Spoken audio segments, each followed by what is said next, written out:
Hello everyone, I am सिमरन त्यागी और आज इस वीडियो में हम सोल्व करने वाले हैं बीए 6 सेमेस्टर में जो हमारा एजुकेशन का फर्स्ट पेपर होता है एजुकेशनल एडमिनिस्ट्रेशन एंड मैनेजमेंट, जिसका हमारा पेपर कोड है E010601T, जो हमारा 2026 का क्वेश्चन पेपर है, जिसको आज हम इस वीडियो के अंदर सोल्व करने वाले हैं। तो चलिए देखते हैं कि किस टाइप का क्वेश्चन पेपर हमारा 2026 के अंदर आया था। टाइम हम सभी जानते हैं, इसको करने के लिए दिया जाता है 2 घंटे का और 75 मार्क्स का ये हमारा क्वेश्चन पेपर होता है, जिसमें 75 MCQs जो होते हैं वो हमें सोल्व करने के लिए दिए गए होते हैं। तो चलिए देखते हैं question paper. Question number first में पूछा है कि आधुनिक शैक्षिक प्रशासन में किस पर अधिक बल दिया जाता है। क्वेश्चन पेपर हमारा बाइलिंगुअल होता है, हिंदी और इंग्लिश दोनों में दिया गया है। सो फर्स्ट क्वेश्चन का हमारा आंसर होगा विकेंद्रीकरण एवं सहभागिता, क्योंकि आधुनिक शैक्षिक प्रशासन में जो बल दिया जाता है वो विकेंद्रीकरण एवं सहभागिता पर दिया जाता है। देन क्वेश्चन नंबर सेकंड में पूछा है POSDCORB के प्रत्यय में रिपोर्टिंग से क्या तात्पर्य है। तो इसमें रिपोर्टिंग से तात्पर्य होता है हमारा हितधारकों को सूचना देना। ऑप्शन जो हमारा बी है वो हमारा यहाँ पर जो है वो करेक्ट होगा। देन पूछा है कि निम्नलिखित में से कौन सा शैक्षिक प्रशासन का कार्य नहीं है, यानी एजुकेशनल एडमिनिस्ट्रेशन का हमारा यहाँ पर कौन सा कार्य नहीं है, शिक्षण का, टीचिंग का। ओके, ऑप्शन सी हमारा यहाँ पर करेक्ट होगा। देन क्वेश्चन नंबर 4 में पूछा है कि शैक्षिक नियोजन की प्रकृति है। शैक्षिक नियोजन की हमारी प्रकृति गतिशील होती है, ये डायनेमिक होता है। देन उसके बाद पूछा है कि पर्यवेक्षण होता है, ठीक है, सुपरविजन जो होता है वो क्या होता है। सुपरविजन होता है हमारा उपचारात्मक। ऑप्शन ए यहाँ पर जो है वो करेक्ट होगा। उसके बाद पूछा है कि कौन सी नेतृत्व शैली शिक्षक प्रेरणा को बढ़ाती है। शिक्षक प्रेरणा को बढ़ाती है हमारी डेमोक्रेटिक जो हमारी लीडरशिप स्टाइल होता है। ऑप्शन बी हमारा यहाँ पर जो है वो करेक्ट होगा, यानी जनतांत्रिक। देन उसके बाद पूछा गया है कि समूह निर्णय किस नेतृत्व शैली में अधिक पाया जाता है। जो हमारी जनतांत्रिक शैली होती है उसमें समूह निर्णय अधिक पाया जाता है। ऑप्शन सी हमारा यहाँ पर जो है वो करेक्ट होगा। देन क्वेश्चन नंबर 8 में पूछा है कि अधिनायकीय नेतृत्व का विद्यालय पर क्या प्रभाव पड़ता है।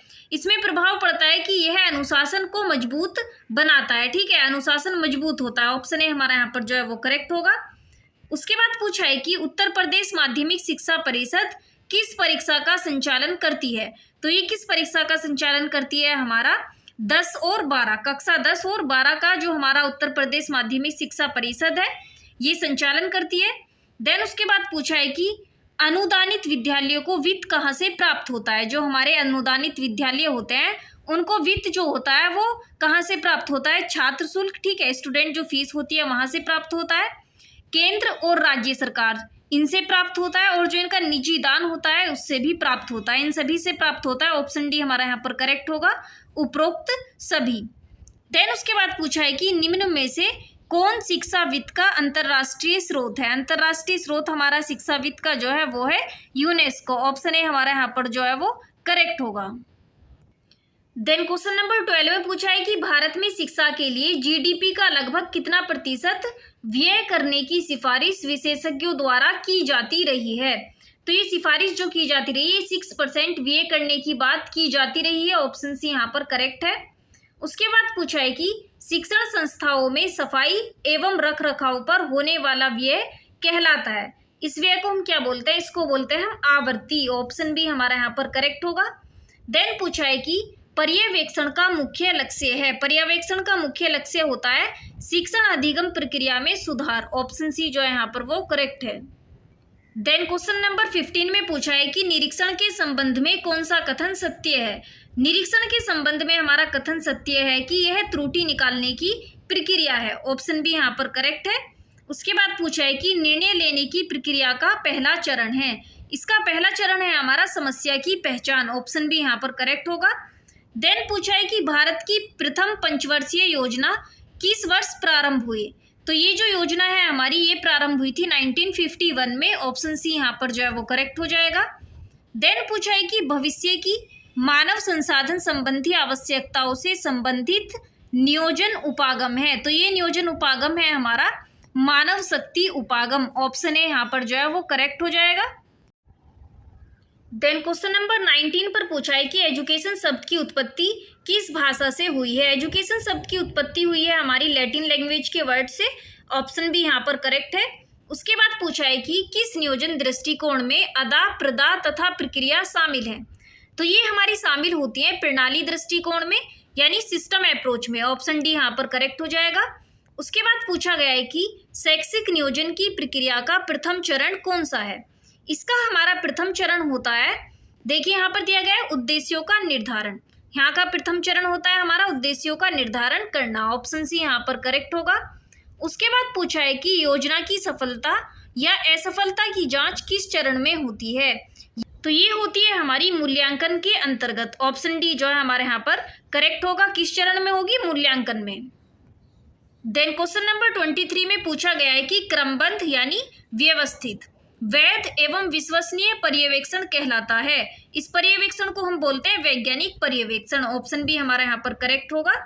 उसके बाद पूछा है कि पैनल पर्यवेक्षण में शामिल होते हैं, इसमें शामिल होते हैं हमारे प्रधान अध्यापक, विषय विशेषज्ञ ये भी होते हैं, विभागीय अधिकारी भी होते हैं, इसलिए ऑप्शन डी यहाँ पर करेक्ट होगा। उपयुक्त सभी, ये सभी शामिल होते हैं। देन पूछा है कि भारत में सर्वप्रथम शैक्षिक निरीक्षक की संस्तुति किसके द्वारा की गई। ये की गई थी हमारी वुड्स डेस्पेक्ट के द्वारा। ऑप्शन बी हमारा यहाँ पर करेक्ट है। देन पूछा है कि आधुनिक शैक्षिक पर्यवेक्षण किस सिद्धांत पर आधारित है। ये आधारित है हमारा सहयोग की भावना पर। ऑप्शन ए हमारा यहाँ पर करेक्ट होगा। देन क्वेश्चन नंबर 27 में पूछा गया है कि समग्र रूप से विद्यालय का नेतृत्व कौन करता है। तो विद्यालय का नेतृत्व प्रधानाचार्य करता है। ऑप्शन सी यहाँ पर करेक्ट है। देन पूछा है कि शिक्षक शिक्षा में स्नातकोत्तर उपाधि है। जो शिक्षक शिक्षा होती है इसमें स्नातकोत्तर उपाधि जो होती है हमारी, उसका नाम होता है हमारा एमएड। ठीक है, एमएड हमारी एक स्नातकोत्तर उपाधि है। ऑप्शन ए हमारा यहाँ पर करेक्ट होगा।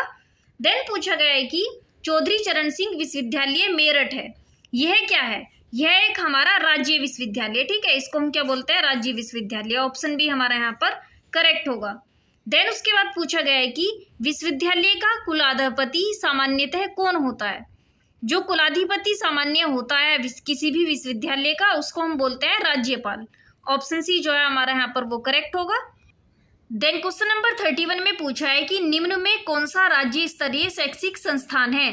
तो राज्य स्तरीय शैक्षिक संस्थान यहाँ पर जो है हमारा वो है SCERT। ठीक है, ऑप्शन सी हमारा यहाँ पर जो है वो करेक्ट होगा।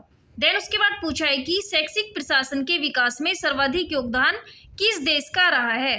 तो ये रहा है अमेरिका का। ऑप्शन ए हमारा यहाँ पर करेक्ट होगा। देन पूछा है कि जीवन के अनुभवों से प्राप्त होती है, क्या प्राप्त होती है जीवन के अनुभवों से? अनौपचारिक शिक्षा। ठीक है, इनफॉर्मल एजुकेशन, जिसका कोई हमारा रूप यानी स्ट्रक्चर बना हुआ पहले से नहीं होता है, वो हमें अचानक से ही प्राप्त होती है। देन पूछा है कि निम्न में कौन सा औपचारिक शैक्षिक संगठन है। तो औपचारिक शैक्षिक संगठन हमारा यहाँ पर कौन सा है? विद्यालय। क्योंकि विद्यालय में हमारा पहले से कि इस क्लास में हमें ये सिलेबस पढ़ना है और 1 साल होने पर हमें रिजल्ट मिलेगा, ये सभी चीजें वहां पर पहले से ही तय होती हैं। ठीक है, तो इसको हम बोलते हैं औपचारिक शिक्षा। देन क्वेश्चन नंबर 35 में पूछा है कि संगठन की कौन सी विशेषता नहीं है। संगठन की विशेषता नहीं है कि यह हमारा पूर्णतः व्यक्तिगत लक्ष्य है। ऑप्शन डी हमारा यहाँ पर जो है वो करेक्ट होगा, क्योंकि यह हमारी किसी भी संगठन की व्यवस्था नया विशेषता नहीं होती है। देन पूछा है कि वर्तमान में भारत के केंद्रीय शिक्षा मंत्री कौन है। ठीक है, तो ये 2026 का हमारा क्वेश्चन पेपर है, याद रखना। तो तब इसके शिक्षा मंत्री जो थे वर्तमान में केंद्रीय शिक्षा मंत्री, वो कौन थे? सभी जानते हैं इनका नाम, तो धर्मेंद्र प्रधान। ऑप्शन बी हमारा यहाँ पर करेक्ट है, जिनका अब क्या है रिजाइन हो गया है। देन उसके बाद यहाँ पर पूछा गया है कि भारत में कौन सा संगठन शिक्षक शिक्षा के लिए मानक और मानदंड निर्धारित करता है। तो ये कौन सा संगठन है? हमारा NCTE। ठीक है, जो हमारा होता है National Council for Teacher Education. Option B हमारा यहाँ पर करेक्ट होगा। देन यहाँ पर पूछा है कि किसे प्रशासन प्रक्रिया का पिता कहा जाता है। प्रशासन प्रक्रिया का पिता किसको कहा जाता है? हेनरी फेयोल को। ऑप्शन जो डी है हमारा यहाँ पर वो करेक्ट होगा। देन क्वेश्चन नंबर 39 में पूछा है कि एडमिनिस्ट्रेशन शब्द की उत्पत्ति लैटिन भाषा के किस शब्द से हुई है। तो ये हुई है हमारी एडमाइनर शब्द से। ऑप्शन सी हमारा यहाँ पर जो है वो करेक्ट है। देन पूछा गया है कि विद्यालय प्रशासन का प्रमुख कौन होता है। विद्यालय प्रशासन का प्रमुख होता है हमारा प्रधानाचार्य। ऑप्शन सी यहाँ पर करेक्ट है। देन पूछा है कि प्रशासन और प्रबंधन में मुख्य अंतर किस आधार पर है। ये किस आधार पर होता है हमारा, नीति एवं क्रियान्वयन के आधार पर। ऑप्शन बी हमारा यहाँ पर करेक्ट है। उसके बाद पूछा गया है कि शैक्षिक संगठन में सबसे महत्वपूर्ण तत्व कौन सा है। इसमें सबसे महत्वपूर्ण तत्व कौन सा होता है किसी भी शैक्षिक संगठन में, मानव संसाधन। ठीक है, मानव संसाधन जो होते हैं वो शैक्षिक संगठन में सबसे महत्वपूर्ण तत्व होते हैं। ऑप्शन ए हमारा यहाँ पर जो है वो करेक्ट होगा। देन क्वेश्चन नंबर 43 में पूछा है कि निम्न में कौन सा संगठन का उदाहरण नहीं है। संगठन का उदाहरण नहीं है हमारा यहाँ पर परिवार। ठीक है, ऑप्शन सी हमारा यहाँ पर जो है वो करेक्ट होगा। देन उसके बाद पूछा है कि निम्न में कौन शैक्षिक प्रशासन का सिद्धांत नहीं है। शैक्षिक प्रशासन का हमारा यहाँ पर कौन सा सिद्धांत नहीं है, किसी भी चीज का दमन करना। ओके। देन पूछा है कि प्रबंध के 5 तत्वों का प्रतिपादन किसने किया। प्रबंध के जो 5 तत्व है उनका प्रतिपादन हेनरी फेयोल ने किया था, याद रखना। ऑप्शन डी हमारा यहाँ पर जो है वो करेक्ट होगा। देन उसके बाद पूछा है कि शैक्षिक प्रशासन का संबंध किस स्तर से होता है। ये होता है हमारा स्थानीय स्तर से भी, राज्य स्तर से भी और केंद्रीय स्तर से भी, इसलिए ऑप्शन डी यहाँ पर करेक्ट होगा, सभी स्तरों से। देन क्वेश्चन नंबर 47 में पूछा गया है कि प्रशासन एवं प्रबंधन में 1935 से 1950 का काल किस आंदोलन से संबंधित है। तो ये हमारा किस आंदोलन से संबंधित था, मानवीय संबंध आंदोलन। ऑप्शन सी हमारा यहाँ पर करेक्ट है। देन पूछा है कि निम्न में कौन सी नौकरशाही की विशेषता नहीं है। नौकरशाही की यहाँ पर विशेषता नहीं है हमारी व्यक्तिगत संबंध। ऑप्शन ए हमारा यहाँ पर करेक्ट होगा। देन पूछा है कि वैज्ञानिक प्रबंधन दृष्टिकोण किस विचारक से संबंधित है। ये संबंधित है हमारा, यहाँ पर दिया गया है नाम FW टेलर। ठीक है, ऑप्शन जो बी है हमारा यहाँ पर ये करेक्ट होगा। देन पूछा गया है कि शैक्षिक संगठन की प्राथमिक आधारभूत इकाई क्या है। तो इसकी हमारी प्राथमिक आधारभूत जो इकाई होती है ये होती है कक्षा कक्ष। ठीक है, ऑप्शन बी हमारा यहाँ पर करेक्ट है। देन क्वेश्चन नंबर 51 में पूछा है कि कौन सी संगठन की विशेषता नहीं है। संगठन की विशेषता हमारी यहाँ पर नहीं है धन उपार्जन। ऑप्शन डी हमारा यहाँ पर करेक्ट है। देन पूछा है कि प्रबंधन का तत्व है। प्रबंधन का क्या तत्व होता है, इसके तत्व होते हैं हमारे नियोजन, संगठन और नियंत्रण। ये सभी हमारे प्रबंधन के तत्व हैं। ऑप्शन डी यहाँ पर करेक्ट होगा, उपयुक्त सभी। उसके बाद पूछा गया है कि एल्टन मेयो का संबंध है। एल्टन मेयो का जो संबंध है वो हमारा मानवीय संबंध दृष्टिकोण से है। ऑप्शन ए हमारे यहाँ पर जो है वो करेक्ट होगा। देन पूछा है कि भारत में सामान्यतः नौकरशाह कहा जाता है। नौकरशाह कहा जाता है सिविल सेवकों को। ठीक है, जो सिविल सर्वेंट्स होते हैं उनको नौकरशाह कहा जाता है। ऑप्शन ए हमारे यहाँ पर करेक्ट है। देन क्वेश्चन नंबर 55 में पूछा है कि प्रशासनिक कौशल के अंतर्गत नहीं आता है। प्रशासनिक कौशल के अंतर्गत नहीं आता है हमारा अति भावात्मकता। ठीक है, ऑप्शन बी हमारा यहाँ पर करेक्ट आ जाएगा। देन उसके बाद पूछा है कि प्रशासन नौकरशाही के रूप में प्रत्यय का प्रतिपादन किसने किया। तो इस प्रत्यय का जो प्रतिपादन है वो क्या था हमारा, मैक्स वेबर ने। ऑप्शन सी हमारा यहाँ पर जो है वो करेक्ट होगा। देन पूछा है कि निम्न में से कौन सा प्रशासनिक कौशल मानवीय कौशल से संबंधित नहीं है। तो यहाँ पर हमारा कौन सा कौशल, यानी प्रशासनिक कौशल, ठीक है, मानवीय कौशल से संबंधित नहीं है। संवाद, संवाद एवं प्रेरणा। ऑप्शन बी हमारा यहाँ पर जो है वो करेक्ट होगा। उसके बाद पूछा है कि कार्य दर नियम का प्रतिपादन किसने किया।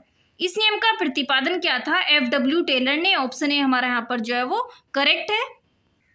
उसके बाद बहुत ही सिंपल सा क्वेश्चन पूछा गया है कि शिक्षक दिवस कब मनाया जाता है। शिक्षक दिवस कब मनाया जाता है, ये मनाया जाता है 5 सितंबर को। ऑप्शन बी हमारा यहाँ पर करेक्ट है।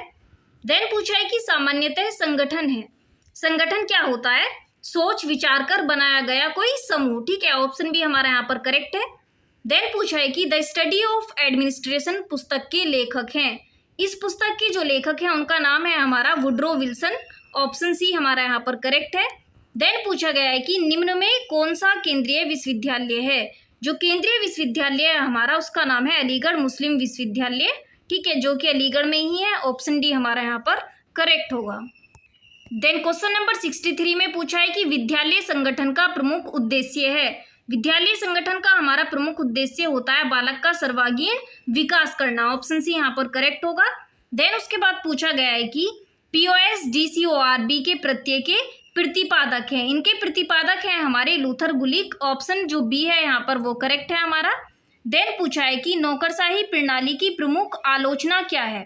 इस प्रणाली की हमारी प्रमुख आलोचना होती है लाल फीताशाही। ठीक है, ऑप्शन डी हमारा यहाँ पर जो है वो करेक्ट होगा। देन क्वेश्चन नंबर 66 में पूछा है कि उत्तर प्रदेश में प्राथमिक शिक्षा का जिला स्तरीय अधिकारी होता है। जिला स्तरीय अधिकारी कौन होता है? हमारा जिला बेसिक शिक्षा अधिकारी। ऑप्शन बी हमारा यहाँ पर जो है वो करेक्ट होगा, जिसको हम क्या बोलते हैं? बीएससी। देन यहाँ पर पूछा गया है कि शिक्षा प्रशासन में विकेंद्रीकरण का उदाहरण है। तो इसमें विकेंद्रीकरण का उदाहरण होता है हमारा विद्यालय स्तर पर निर्णय लेने की स्वतंत्रता। ऑप्शन सी यहाँ पर हमारा करेक्ट होगा। देन पूछा है कि किसने कुशल प्रशासन के 14 नियमों का प्रतिपादन किया? तो ये जो हमारा प्रतिपादन किया था ये हेनरी फेयोल ने ही किया था। ऑप्शन ए हमारा यहाँ पर जो है वो करेक्ट होगा। देन क्वेश्चन नंबर 69 में पूछा है कि सर्वाधिक अच्छा सिद्धांत वही है जो परिस्थिति के अनुरूप हो। कथन किससे संबंधित है? यानी ये कथन हमारा किससे संबंधित है? ये कथन संबंधित है हमारा समन्वित दृष्टिकोण से। ऑप्शन बी हमारा यहाँ पर करेक्ट होगा। देन उसके बाद पूछा है कि राष्ट्रीय शैक्षिक योजना एवं प्रशासन संस्थान कहाँ स्थित है? ठीक है, national institute of educational planning and administration. तो ये हमारा स्थित है नई दिल्ली में। ऑप्शन ए हमारा यहाँ पर जो है वो करेक्ट होगा। उसके बाद पूछा गया है कि POSD-CORB में अक्षर बी किसका प्रतिनिधित्व करता है? तो जो बी अक्षर है वो प्रतिनिधित्व करता है बजटिंग का। ऑप्शन डी यहाँ पर जो है वो करेक्ट है। उसके बाद क्वेश्चन नंबर 72 में पूछा है कि जनतांत्रिक कक्षा के केंद्र में होता है, इसमें होता है छात्र। ठीक है, ऑप्शन बी हमारा यहाँ पर जो है वो करेक्ट होगा। कक्षा के केंद्र में जो होता है वो छात्र होगा हमेशा। देन पूछा है कि कौन सी नेतृत्व शैली नवाचार को सबसे कम प्रोत्साहित करती है? तो ये नेतृत्व शैली है हमारी अधिनायक। ये ऑप्शन डी यहाँ पर जो है वो करेक्ट होगा। देन पूछा है कि POSD-CORB का कौन सा घटक विभिन्न गतियों के बीच सामंजस्य सुनिश्चित करता है? तो ये करता है हमारा समन्वय, कोऑर्डिनेशन। ठीक है, ऑप्शन जो बी है यहाँ पर हमारा करेक्ट होगा। Then last and question number 75 में पूछा है ग्रांट इन एड का अर्थ है। इसका जो हमारा अर्थ होता है वो होता है सरकारी वित्तीय सहायता। ऑप्शन ए हमारा यहाँ पर करेक्ट हो जाएगा। और बाकी पेपर्स देखने के लिए आप लोग मेरे चैनल के साथ ज्वाइन हो सकते हैं। जो आपका एजुकेशन का क्वेश्चन पेपर है सेकंड, वो भी आपको चैनल पर मिल जाएगा। Thank you.